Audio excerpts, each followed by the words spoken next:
మూడవ రోజు మరో మలుపు నా ఆత్మకథ అంటూ రమణి గారు ఈరోజు మనకేం తెలియచేస్తున్నారో తెలుసుకునే ముందు పత్రిజీ గురించి వారి మనోభావం ఏంటో తెలుసుకుందామండి. సింహంలా సింహాసనంపై కూర్చున్న రాజైనా, మంది మార్బలంతో మందహాసం చేసే మంత్రైనా, కుబేరుడైనా వినమ్ర శిరసాభివందనం చేసే విశిష్ట దైవం గురువు.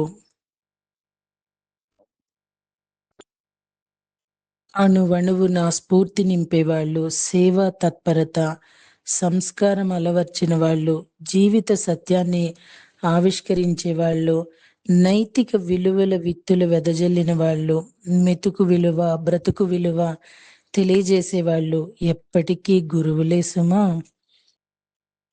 జీవన సముద్రంలో చుక్కానిలా ఎల ఎలలెరుగని ఎడారిలో దిక్కులేని వారికి దిక్కు నిలిచే దిక్సూచిలా, మండుటెండలో ఎడారిన గొంతుకు దప్పిక తీర్చే మడుగుల, సమస్యల వానలో తడిసినప్పుడు నేనున్నాను నా ఆప్యాయత గొడుగుల, నడక నడక నిజాయితీ నిబద్ధత నేర్పి స్ఫూర్తి విజ్ఞాన విధాత మా గురుదేవులు. అక్షర జ్ఞానం, ఆత్మజ్ఞానం, లోక జ్ఞానం తలుపులు జీవితాన్ని రంగులమయం చేసిన గురుదేవులు మా పితామహ బ్రహ్మర్షి పత్రిజీకి వందనాలు, శిరసాభివందనాలు. మోహన మురళీనాదంతో జ్ఞానం తెలిపారు. అమ్మా నాన్న గురువు దైవం మీలో చూసా. యోగా శక్తులం జీవన్ముక్తులంగా భూమికి వారసులుగా చేశారు. త్యాగం, తపస్సు, సేవాభావం, స్ఫూర్తి మాలోని దివ్యత్వాన్ని మాకు పరిచయం చేసిన గురు పితామహ బ్రహ్మర్షి మీకు అనంత వేల కోట్ల ఆత్మ ప్రణామాలు మరియు కృతజ్ఞతలు. అష్టశక్తులు మాలో నింపి ఆత్మ జ్ఞానాన్ని నేర్పారు. శాంతి, శక్తి, నమ్మకం, ఆత్మవిశ్వాసం, మమత, స్ఫూర్తి నింపిన సాక్షాత్తు మహావిష్ణు రూపంలో అందరికీ అమృత కలశంతో మానవ మేలుకో ఆనందమయ జీవితం అలవర్చుకో అంటూ యావత్ ప్రపంచానికి స్పిరిచువల్ టాబ్లెట్స్ ద్వారా ఆధ్యాత్మిక పరిశోధకులుగా మమ్మల్ని తీర్చిదిద్ది ఆనందో బ్రహ్మ ఆస్వాదించే దిశగా మార్చిన డాక్టర్ జీకే గారికి శ్రీ నా హృదయపూర్వక ప్రణామాలు మరియు కృతజ్ఞతలు అని తెలియచేస్తూ ఈరోజు మనకి మరిన్ని విషయాలు తన జీవన పయనంలో ఈ మరో మలుపు తిప్పిన తన జీవిత పయనంలో తానేం చెప్తున్నారు. జీవితంలో ఒక పెద్ద మలుపు అంటూ ఇలా చెప్తున్నారు. క్యాన్సర్ అనే పరీక్ష నన్ను శరీరపు సరిహద్దులు దాటించి నా ఆత్మ పరిణితి మరియు సస్వరూప జ్ఞానంతో అనూహ్యమైన మహిమాన్విత వైభవాన్ని, దేహంలో ప్రతి అణువు దైవం అనే బ్రహ్మ జ్ఞానాన్ని నేర్పింది. బాధలోనే బోధ దాగి ఉందని తెలిసింది. ప్రతి నొప్పి ఒక దివ్య అనుభూతిగా పరిణమించింది. నా మనసు మాటల్లోకి మారినప్పుడు ఈ పుస్తకం మొదలయ్యింది. నా గురించి 2 మాటలు. నా పేరు రమణి. గ్లో బ్యూటీ సెలూన్ వ్యవస్థాపకురాలిగా గత 27 సంవత్సరాలు వైజాగ్లో బ్యూటీ థెరపిస్ట్గా నా బ్యూటీ క్లినిక్ వచ్చిన వారికి సేవలు అందించడం జరిగింది. అలాగే పిరమిడ్ స్పిరిచువల్ సొసైటీలో చాలా మందికి ఒక ధ్యాన సాధకురాలిగా, గాయనిగా పరిచయమే. ఇంకా చెప్పాలంటే జేసీఐ విశాఖ ప్లెడియన్స్ గ్రూప్ వ్యవస్థాపకురాలిగా, జేసీఐ విశాఖ ప్లైడియన్స్ ప్రెసిడెంట్గా, వైజాగ్ బ్యూటీ థెరపిస్ట్ అసోసియేషన్లో ఒకప్పుడు ప్రెసిడెంట్గా ప్రజలకు పరిచయస్తురాలిని. ఇప్పుడు నా గురించి చెప్పుకోవటం ముఖ్యం కాదు. నేనెవరో తెలియజేయడానికి 2 ముక్కలు చెప్పాను. ముఖ్యంగా నా జీవితంలో జరుగుతున్న ఒక అతి ముఖ్యమైన మార్పు అనటం కంటే మలుపు అనటం సమంజసం. నా జీవితంలో జరిగిన మరో మలుపు ఏమిటనే విషయం గురించి మీతో కొన్ని అనుభవాలను పంచుకోబోతున్నాను. నా ఈ అనుభవాలు చాలా మందికి ఒక స్ఫూర్తి కావాలన్నదే నా అభిప్రాయం. 16 సంవత్సరాల నా ధ్యాన సాధన ద్వారా నా లక్ష్యమేంటో తెలుసుకునే నిమిత్తం జీవన ప్రయాణం మొదలుపెట్టి, ఈ భూమి మీదకు వచ్చిన పని చేసుకునే క్రమంలో ప్రాపంచిక జీవితంలో పిల్లలు, వారి చదువుల బాధ్యత, నా వృత్తి ఇలా అన్నీ ఎంతో సవ్యంగా, ఆనందంగా జరుగుతున్న సమయంలో బ్రహ్మానందం, ఆత్మానందం, ప్రతి నిమిషం ఆనందం, ఆనందం, ఆనందం, ప్రతి క్షణం అద్భుతం, అద్భుతం, అద్భుతం. సంపూర్ణ ఆనందం, సంపూర్ణ ఆరోగ్యం.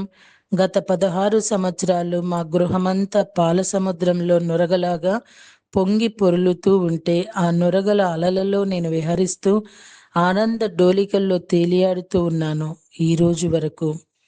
శరీరంలో వచ్చిన ఏదో చిన్నపాటి అనారోగ్యానికి హాస్పిటల్కి వెళ్ళిన నాకు అన్ని టెస్టులు చేయించుకున్న పిదప రిపోర్ట్ చూస్తూ డాక్టర్ గారు చెప్పిన మాట విని నేను, మా శ్రీవారు ఒక్కసారిగా షాక్ అయ్యి అంతలోనే తేరుకున్నాము.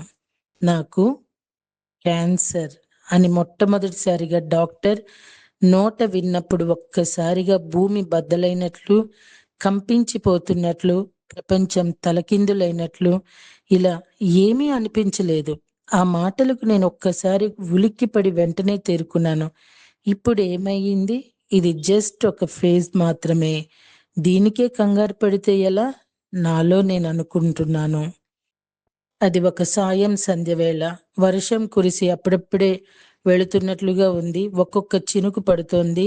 నా మనసు, శరీరము ఆ చల్లని వాతావరణాన్ని ప్రశాంతంగా ఆస్వాదిస్తోంది. మా బాల్కనీలో ఈజీ చైర్‌లో కూర్చొని అప్పుడప్పుడు ఆకుల నుండి జాలువారుతున్న చినుకుల్ని చూస్తూ, పరిసరాల్ని గమనిస్తూ, పాలు కలపని వేడి వేడి కాఫీ మాధుర్యాన్ని ఆస్వాదిస్తూ ప్రకృతిలో లీనమై ఉన్నాను. నా ఎదురుగా టీపై మీద నేను రాసుకుంటున్న నోట్‌బుక్. వీచే గాలికి కొన్ని పేపర్‌లు అటు ఇటు కదలాడాయి. ఆ పుస్తకంలో ఒక పేజీలో నేను రాసుకున్న కొన్ని పదాలు చాలా స్పష్టంగా కనిపిస్తున్నాయి. చిరునవ్వులతో బ్రతకాలి, చిరంజీవిగా బ్రతకాలి. లక్ష్యం చేరే మార్గంలో ప్రతి క్షణము విలువైనదే. రేపు అనే రోజు ఆశావాదికింక మిగిలే ఉంది. యుద్ధం గెలిచే వరకు ఏ శబ్దమూ చెయ్యకు. ఎందుకంటే నీ విజయమే ప్రపంచానికి పెద్ద శబ్దమై వినపడాలి. రాలిపోయిన ఆకుల స్థానంలో తిగురు తిరిగి చిగురించడానికి ఆ చెట్టుకి వసంతకాలం వేచి ఉంది. ఎల్లప్పుడూ వర్తమానంలో జీవించే నేను ఈ పదాలు ఎందుకు వ్రాసానన్నట్లు నా లోపల పెద్ద జ్ఞాని తిష్ట వేసుకుని కూర్చున్నాడు. ఆ జ్ఞానమంతా బయటకు తీసి ఆ జ్ఞానాన్ని నేను నేర్చుకోవాలి. ఇప్పటి వరకు చదివిన పుస్తకాల నుండి తెలుసుకున్న జ్ఞానాన్ని అమలు చేయాలి. నా శరీరంతో నేను అనుసంధానం కావాలి. శరీరం మీద దృష్టి సంపూర్ణంగా పెట్టే సమయం ఆసన్నమైంది. లోపల జ్ఞాని కూర్చున్నాడు. దానికి డాక్టర్లు పెట్టిన పేరు చికిత్స. ఆ చికిత్సతో కొంతకాలం నేను నా శరీరం మీద క్షుణ్ణంగా దృష్టి పెట్టాలి. ఈ 16 సంవత్సరాలు నేను పాత జ్ఞాపకాలు, చేదు అనుభవాలు అన్నీ మర్చిపోయి ప్రశాంతంగా, వృత్తియే దైవంగా, ఆధ్యాత్మిక సేవయే భాగ్యంగా భావిస్తూ ఉదయం లేచిన దగ్గర నుండి మనస, వాచ, కర్మణ అన్ని ఆధ్యాత్మిక సంబంధిత పనుల్లో, జూమ్ క్లాసెస్, గ్రూప్ మెడిటేషన్‌లో, సంగీత కచేరీల్లో తల మునకలవుతూ 24 గంటలు సైతం 24 క్షణాల భావనతో గడిచిపోతున్న తరుణంలో ఊహించనిది జరగటమే విధి విలాసం. మధురమైన జీవితాన్ని మన్నుపాలు కానీకూడదు. జీవితం ఎదురీదకుండా మునిగేస్తామా? ప్రయత్నమే మన ఆయుధం. ప్రయత్నమే మన విజయం అని గురువుగారైన బ్రహ్మర్షి పత్రిజీ బోధనలు అణువణువున నాలో ఇంకిపోవటం వల్ల డాక్టర్ గారు రిపోర్ట్స్ చూసి విషయం చెప్పిన వెంటనే షాక్ అయినా అంతలోనే తేరుకొని భయపడకుండా స్థిత ప్రజ్ఞతతో ఉండగలిగాను. గురువుగారు పత్రిజీ ఇలా ఎప్పుడూ చెప్తుంటారు, మిత్రులారా, మనం దివి నుండి భువికి దిగివచ్చిన దేవతలం. ఆ స్థాయి నుండి దిగజారకండి అని. ఒక్కసారిగా రిపోర్ట్స్ చూస్తూనే నేనిప్పుడు ఈ క్షణం వరకు బాగానే ఉన్నాను కదా! చాలా ఆనందంగా, ఆరోగ్యంగా ఉన్నాను. మరి ఇది నాకు వార్నింగ్ కాల్ అంటే ఇది ఒక హెచ్చరికగా వచ్చిందా లాంటిదా? దైవ కార్యం, డివైన్ వర్క్‌లో ఇది తదుపరి దశ అని నా మనసుకు అనిపించటంలో దీనిని ఒక శారీరక రుగ్మతగా నేను భావించలేదు. ప్రాపంచిక ప్రజలకు ఇది ఒక రుగ్మత కావచ్చు. కానీ నేను మాత్రం దానిని నా ఎదుగుదల కోసమే వచ్చిన పరీక్షలా స్వీకరించాను. ఏది ఏమైనప్పటికీ కించిత్తు కూడా తత్తరపడలేదు. ధైర్యంగా, ఆత్మశక్తితో, మనోశక్తితో, స్థిత ప్రజ్ఞతతో చూడగలిగాను.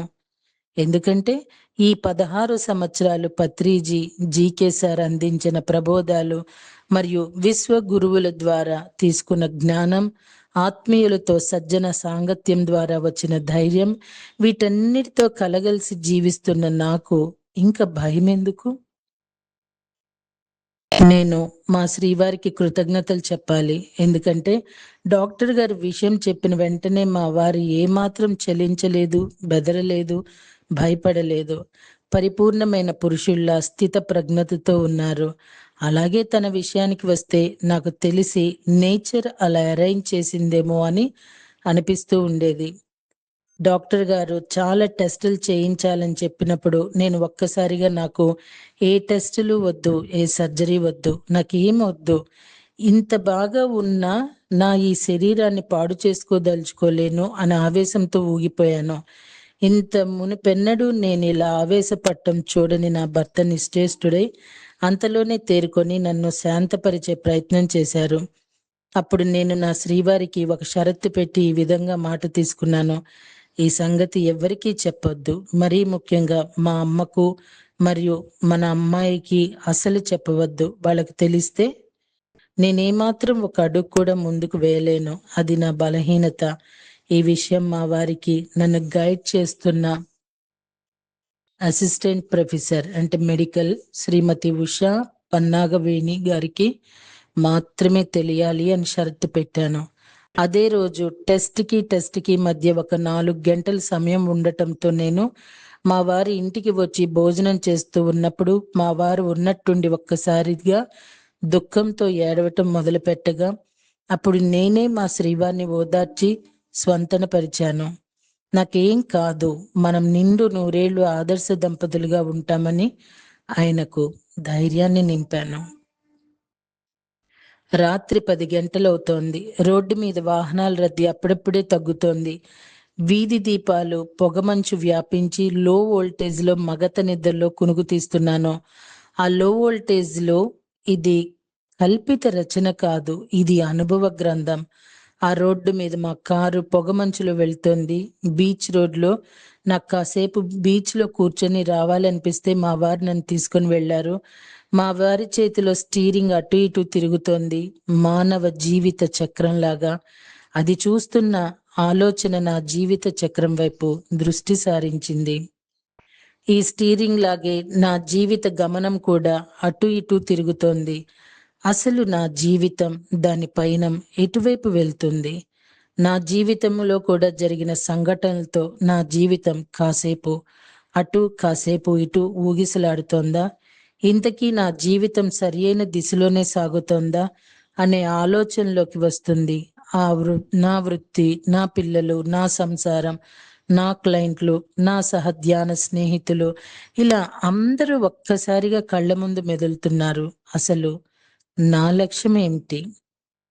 నిజానికి నా జీవితంలో చాలా లక్ష్యాలున్నాయి. అందులో కొన్ని గుర్తు చేసుకున్నాను. కార్ డ్రైవింగ్ నేర్చుకోవటం, నాకు తెలిసిన నేను నేర్చుకుంటున్న జ్ఞానాన్ని పంచటం, ఉదాహరణకి ఇన్నర్ బ్యూటీ కాన్సెప్ట్ అందరికీ తెలియజేయడం. ఇలా ఇంకా చాలా లక్ష్యాలు ఉన్నాయి. ఇలాంటివన్నీ ఇప్పుడు నాకు స్ఫురణకు వస్తున్నాయి. బహుశా ఇటువంటి పరిస్థితుల్లో అన్ని వరుసగా స్ఫురణకు రావటం సహజమేనేమో. నిజానికి ఈ లక్ష్యం మీకు చాలా చిన్నదిగా అనిపించవచ్చు. కానీ నాకు అది చాలా పెద్ద లక్ష్యం. ఎందుకంటే నేను నా వృత్తిలో మంచి స్థితిలో ఉంటూ 10 మందికి ఉపాధి కల్పిస్తూ నా వృత్తిని అంకిత భావంతో చేసేదాన్ని. ఈ విధంగా ఉదయం 10 గంటలకు బ్యూటీ క్లినిక్ తెరిస్తే మళ్ళీ రాత్రి 7:30కు మూసివేయాలి. కానీ ఏ రోజు కూడా అలా జరిగేది కాదు. అలాగే బ్యూటీషియన్ కోర్స్ నేర్చుకోవటానికి ఉదయం 10 గంటల నుండి 12 గంటల వరకు బ్యాచ్‌కి 10-15 మంది చొప్పున నేర్చుకోవటానికి వచ్చేవారు. ఇది ఇలా ఉంటుండగానే కన్సల్టెంట్స్ వేచి ఉండేవారు. తెలియకుండానే లంచ్ టైమ్ అయిపోతూ ఉండేది. నా కోసం అత్తగారు, మామగారు, మా వారు వెయిట్ చేస్తుండగా వారికి వడ్డించి తినడానికి కొన్నిసార్లు నాకు టైం సరిపోయేది కాదు. ఈ రకంగా బ్యూటీ క్లినిక్‌లో 3 మెహందీలు, 6 మేకప్‌లుగా నిత్య కళ్యాణం పచ్చతోరణంలాగా సాగుతున్న తరుణంలో నేను మెడిటేషన్ నేర్చుకొని ఆత్మ సౌందర్యం అనే అంశం మీద రీసెర్చ్ చేస్తూ కొన్ని కాన్సెప్ట్స్ ప్రిపేర్ చేసుకొని వాటి ద్వారా బాహ్య సౌందర్యం కోసం వచ్చిన వాళ్ళకి ట్రీట్మెంట్ ఇచ్చేదాన్ని. దీనిలో భాగంగా హెయిర్ ట్రీట్మెంట్‌కి గానీ, స్కిన్ ట్రీట్మెంట్‌కి గానీ వచ్చేవారికి ఆత్మ సౌందర్యం యొక్క విశిష్టను తెలియజేస్తూ, వారానికి ఒకసారి అందరినీ ఒక దగ్గరకు చేర్చి సామూహిక ధ్యానం, జ్ఞానం తెలియజేయటం జరిగేది. ఇది ఇంకా అన్ని కార్పొరేట్ సంస్థలకి, కాలేజీలకి విస్తరింపచేయాలనేది నా యొక్క మరో లక్ష్యం. ఇప్పుడు నా ముందు ఉన్న ప్రశ్న ఏంటంటే, ప్రతి ఒక్క స్త్రీకి ఆత్మ సౌందర్యం గురించి తెలియజేయాలని అనుకుంటున్నాను కదా! ఇది చేయగలనా? ఇది చేయకుండానే నేను నా జీవితాన్ని ముగిస్తానా? ఇలా అగమ్య గోచరంగా నా ఆలోచనలు సాగుతున్నాయి. నో, నో, నేను అన్నీ చేస్తాను. చేసి తీరుతాను. ఓడిపోవటం అంటే ఆగిపోవటం కాదు, మరింత గొప్పగా అవకాశం పొందటం. ఏ ఆలోచన చేయకుండా పని మాత్రం జరగాలని ఎదురు చూస్తూ బాధ్యతంతా ప్రజ్ఞాత్మను ఎత్తిన వేసి ఊరుకుంటే ఆ క్షణం నుంచే ప్రజ్ఞాత్మ కళ్ళలో అందుకొని పనిలో దిగిపోయి ఏ పని ఎలా జరగాలో తానే చూసుకుంటుంది. వండర్ఫుల్ అండి. సో మళ్ళీ రేపటి రోజున కంటిన్యూ చేద్దామా? Thank you.